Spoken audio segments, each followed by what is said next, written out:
Good evening and welcome to BATV News. I'm Keneal Gale. Councillor for the Waterford Division in St. Catherine, Fenley Douglas, wants prostitutes to be licensed. This, he says, will better regulate the industry, help government tax sex workers and decrease the health risks associated with the trade.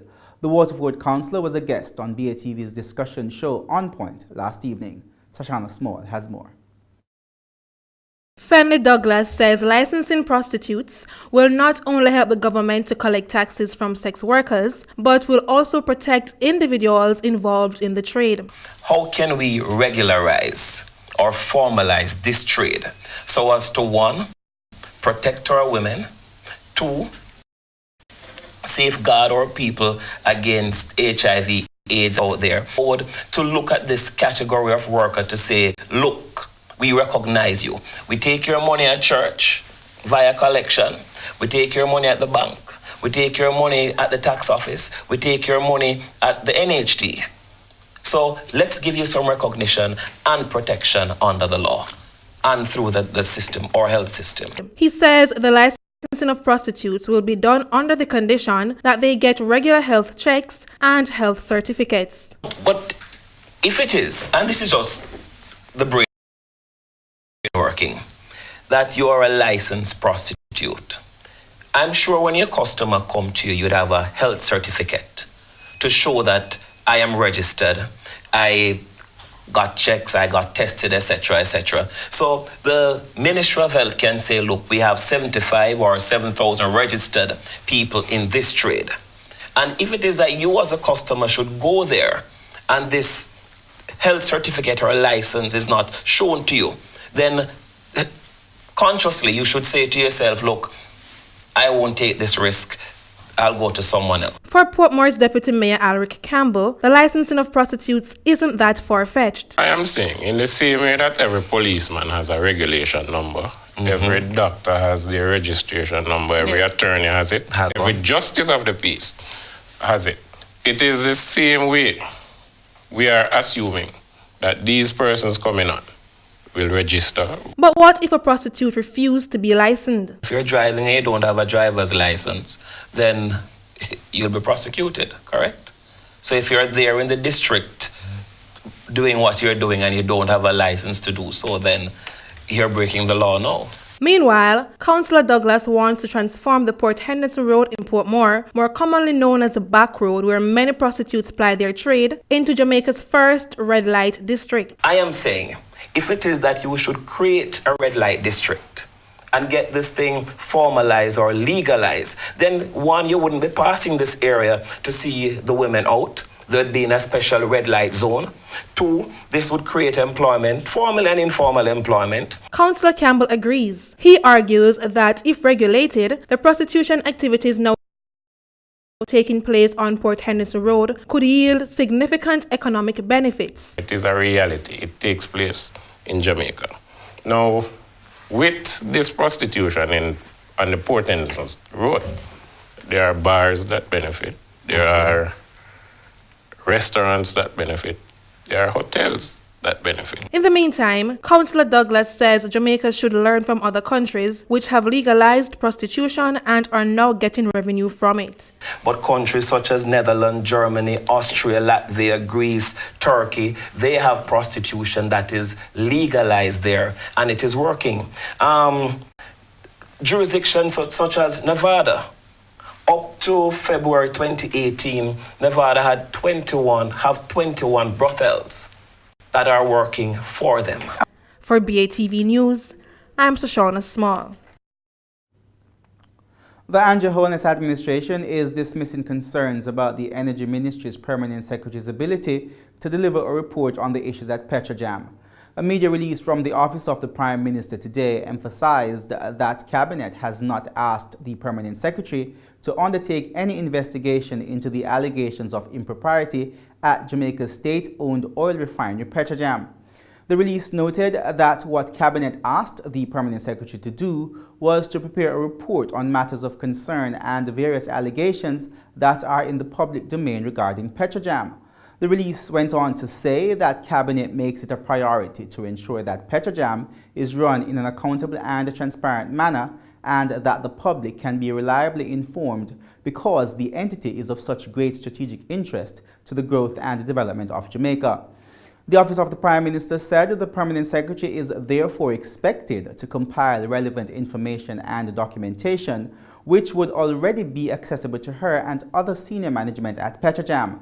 This information will then form the basis of a presentation to Cabinet by the Permanent Secretary and Petrojam senior management team at Cabinet's next meeting.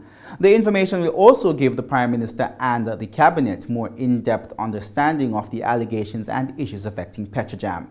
This, the Office of the Prime Minister said, will allow the administration to give better guidance to the newly appointed board to correct immediately any policy gaps, administrative shortcomings, or governance weaknesses that may exist. Minister of Foreign Affairs and Foreign Trade, Senator Kamina Johnson-Smith, says the number of Jamaicans being denied entry into Trinidad and Tobago continues to decline. She says 289 Jamaicans were refused entry by the Twin Island Republic in 2017, a reduction from the 416 persons in 2016. The minister was addressing journalists at a press briefing held earlier this week at the ministry's New Kingston offices.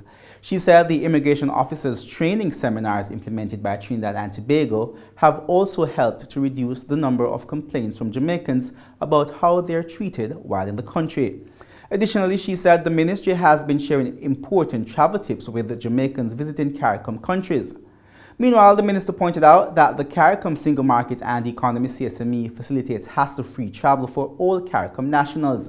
She noted that the CSME is built on 5 core regimes: free movement of capital, free movement of goods, free movement of skills, the provision of services, and the right of establishment.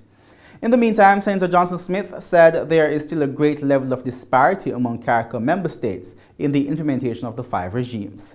She noted that a protocol to treat with community nationals being denied entry at the borders is being finalized. And when we come back, Everything Fresh lists on the Jamaica Stock Exchange and announces plans to expand. Listen more after the break.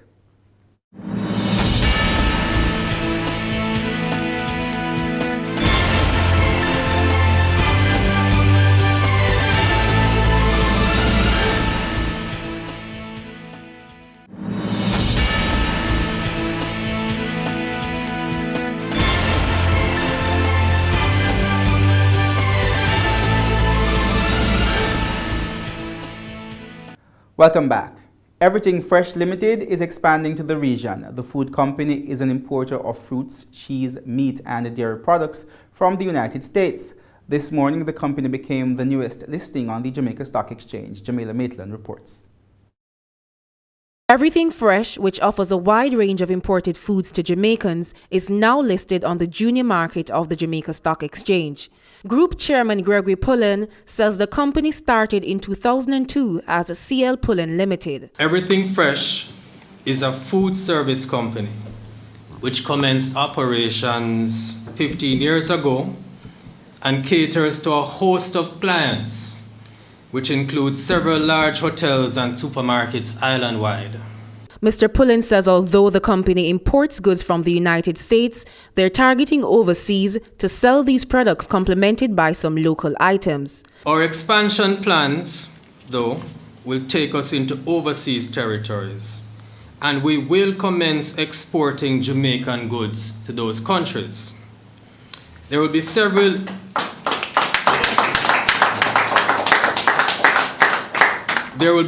initiatives designed to facilitate continued growth, both in existing and in new commercial and territorial markets.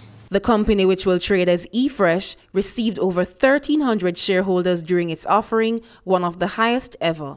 Managing Director of the Jamaica Stock Exchange, Marlene Street Forest, commended the group for their hard work. Raising capital in the junior market and adding 1,363 new shareholders is a major accomplishment. You know, with this gathering, you should know that what we ask is 100 shareholders. And so if you add 1,363 shareholders, that's positive. For BATV News, I'm Jamila Maitland. With over $1 billion increase in revenue for the 2017 financial year, The Jamaica Producers Group says it intends to build world-class logistics and infrastructure for the Caribbean. The company held its annual general meeting this morning. Here's more. Our other area of focus is on building world-class logistics and infrastructure for the Caribbean. We believe the scale of the Caribbean allows us to play competitively in this space, and we believe that we have advantages already with our existing investments. And so the idea is to capitalize on them. That opportunity we see as being centered very much in the Caribbean. Jamaica Producers CEO Jeffrey Hall says the company's logistics operations experienced growth over the last year due to the consolidation of Kingston Wharves and the improved Jamaican economy. Logistics business, again, had a very strong year on the back of the investments in Kingston Wharves, in cargo handling equipment, and in overall logistics facilities, as well as an improved economy in Jamaica. It's very pro-cyclical, so the improvements in auto imports and the macroeconomy generally in transshipment has helped us there. He says the consolidation of Kingston Wharves and sale of Mavis Bank also resulted in the company's reporting increases all round. We had targeted $150 million in overhead reductions, and those have flowed through all three divisions.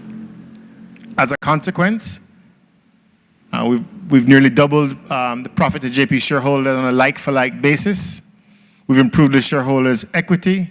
We've grown our assets to $32 billion, and our net worth has moved from $10.4 billion to $11.5 billion over the course of the year. The CEO noted that JP has invested in technology that would preserve the freshness of juices. This, he says, is in keeping with the current trend of producing healthier, fresher juices. So one key observation that we have, particularly in the developed world, is the decline of long-life sugary drinks and a bias towards fresh and healthy. And so we've positioned your group at the center of that trend by identifying products that don't have necessarily the level of sugar and that have the fresh attributes that maintain the taste profile and the nutritional properties of the product. For BATV News, I'm Shoshana Small. Cementing global standards, that has been the mandate for Kingston Wharves Limited KWL after the company raked in a record-breaking $6.4 billion in revenues for 2017. That figure represented a $1 billion increase from the $5.4 billion earned in 2016. The increase was attributed to improvements in the transshipment industry. Meanwhile, KWL says it has continued the good performance trend as the company registered $1.6 billion in revenue for the 2018 first quarter. More in this report. Officials at Kingston Wharves Limited KWL says a 10-year statistical review has revealed that the company's revenue has been steadily increasing. Chief Executive Officer Grantley Stevenson says preliminary figures for the 2018 first quarter show an 18% increase in revenue when compared to the same period last year. Net profits for the group increased by 25%, $1.6 billion in 2017 compared to $1.3 billion in 2016. Revenues increased by 18%, $6.4 billion in 2017 compared to $5.4 billion in 2016. The Multipurpose Port Operators Terminal and Logistics Services Division both saw revenue increasing by 20% since the start of the year. Kingston Wharves Terminal Operations Division saw operating revenue of $4.9 billion, an increase of $746 million, or 18% year on year. Meanwhile, Mr. Stevenson says the number of domestic containers continue to increase monthly, while transshipment, which is the unloading of containers for another location, is at its highest since 2013. In spite of the continued growth in the domestic motor units between 2014 and 2017, transshipment continues to be higher than domestic in both motor units and the containers handled. In fact, after a decline between 2014 and 2016, transshipment units handled is almost at the level it was in 2013. In the meantime, the Kingston Wharves Limited annual report revealed that overall profits from its logistics services operations were down 15%. This decline was attributed to the opening of the Total Logistics facility earlier this year, which saw the company incurring significant startup costs. However, the facility is expected to improve the company's revenue within the next 3 to 5 years. For BATV News, I'm Jamila Maitland. Stay with us. Regional and international stories are up next.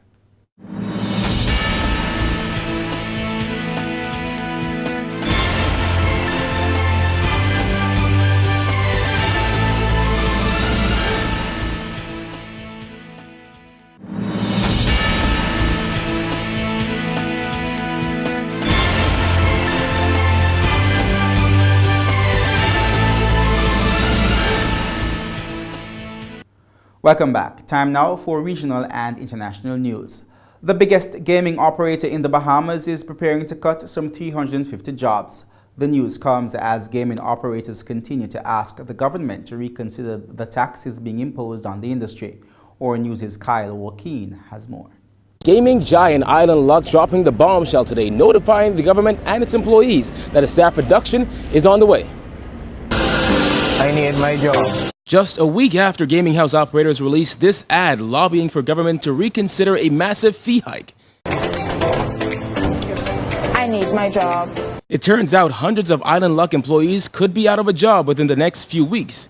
In a letter to the gaming board, Island Luck said, based on our current business model, operating infrastructure, and operating cost structure, this proposed new tax structure will increase our liability by almost 200%, and it will result in the government of the Bahamas, through taxation, claiming close to 85% of our earnings before taxes. The letter continues, we hereby formally notify you of our intent to reduce our staff count by up to 350 persons starting within the next 30 days. The letter comes 2 days after Shorewind announced plans to shut down 11 locations this month, putting 50 gaming employees out of work.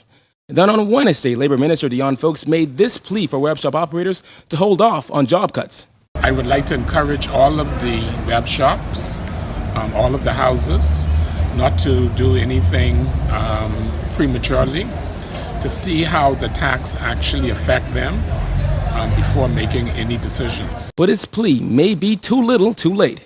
In a memo to staff dated June 21st, Island Luck Human Resources Manager Jeanette Ramming informed employees that their performance is now under review.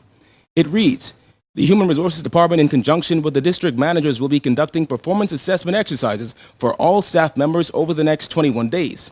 It is important to note that this performance assessment exercise will not serve as a determinative factor with respect to any downsizing decisions, but will be a factor in the event of store closures and redundancies. Ramming warned of possible job cuts early this month in an interview with our news. Obviously, it is not our intended purpose for there be any potential job losses. But unfortunately, if things continue on the impeded trend that it's on now, we might have to look at the possibility of downsizing. We reached out to Gaming Board Chairman Kenyatta Gibson, Tourism Minister Dionisio de Aguilar, as well as Labor Minister Dion Folks for comment. However, our calls were not answered or returned.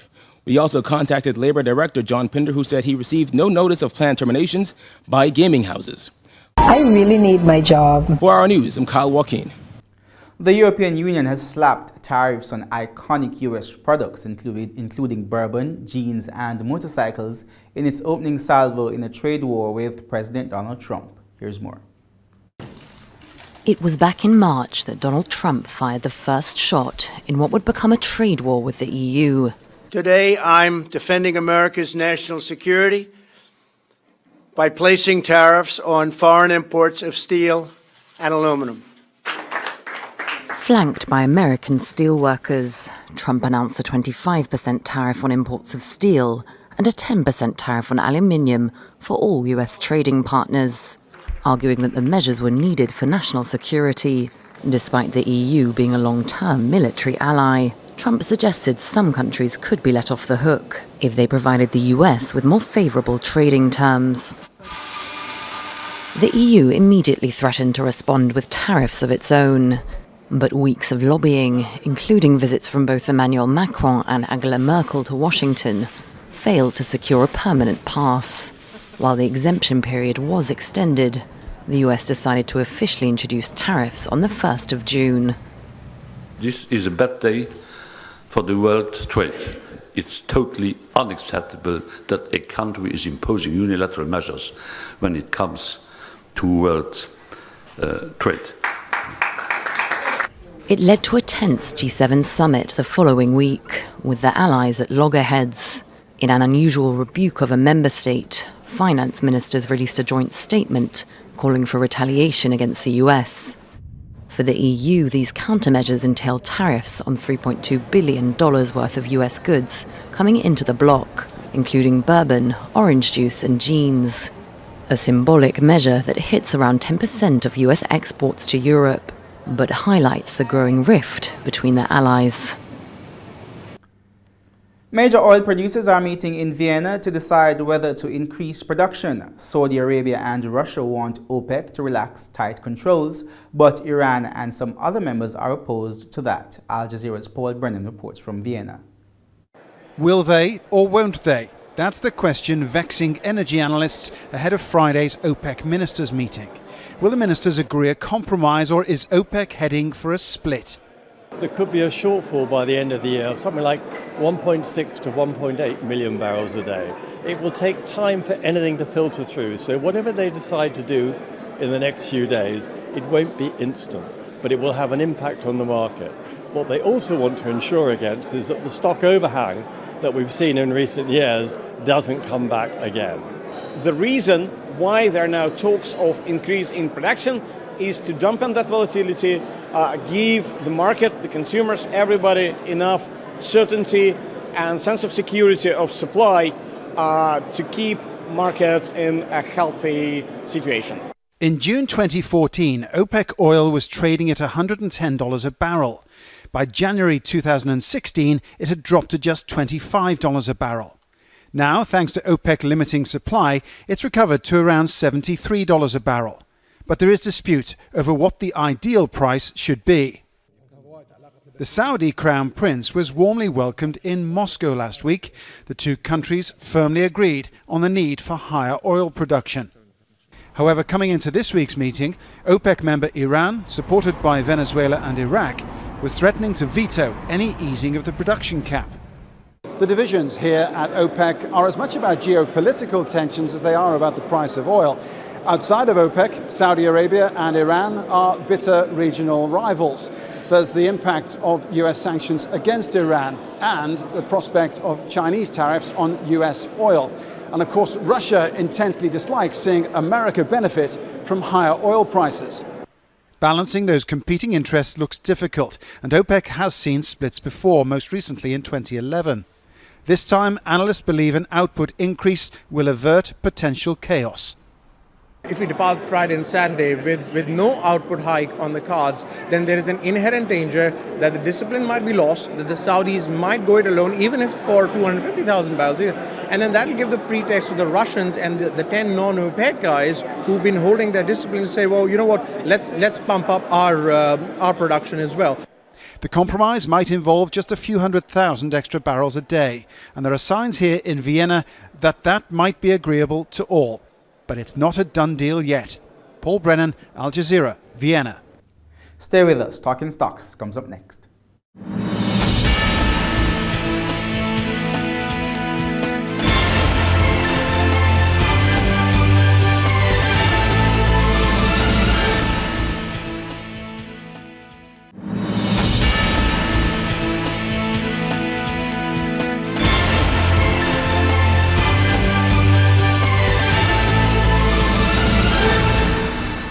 Welcome back. Time now for Talking Stocks. 52 stocks traded today, of which 17 advanced, 27 declined, and 8 traded firm. The main JC index declined by 617 points to close at almost 305,000 points. The junior index also went down by 11 points to close at a little over 3,000 points. Over 21 million units traded today, valued at more than $314 million on the Jamaican dollar market. While on the US dollar market, over 5.7 million units traded, valued at some 681,000 US dollars. Cygnus Credit Investments Jamaican dollar ordinary shares with 11.8 million units changing hands accounted for 56% of market volume. Siboney Group was second with over 2.7 million units trading, and Grace Kennedy, with 1.1 million units trading, accounted for 5% of market volume crossing the floor. Separate Group was the top advancer, up $3.50 to close at $35, followed by Blue Power Group, up $4.20 to close at $42.15, and G West Corporation, up 22 cents to close at $2.50. The main decliners were T-Tech, down 70 cents to close at $5.30, followed by Siboney Group, down 1 cent to close at 11 cents, and Mayberry Investments, down 49 cents to close at $6.13. In foreign exchange trading, the Jamaican dollar made ground on all three major trading partners today. The US dollar closed the day selling for $131.21, losing 78 cents to the Jamaican dollar. The Canadian dollar sold for $100.03, losing 43 cents, and the British pound sold for $174.46, losing $1.26 to the Jamaican dollar. And that's the news, but before we go, a recap of our top story. Counsel for the Waterford Division in St. Catherine, Fenley Douglas, wants prostitutes to be licensed. This, he says, will better regulate the industry, help government tax sex workers, and decrease the health risks associated with the trade. Thanks for watching. For more content, please visit our website at batvja.com. I'm Kenil Gale. Have a great weekend.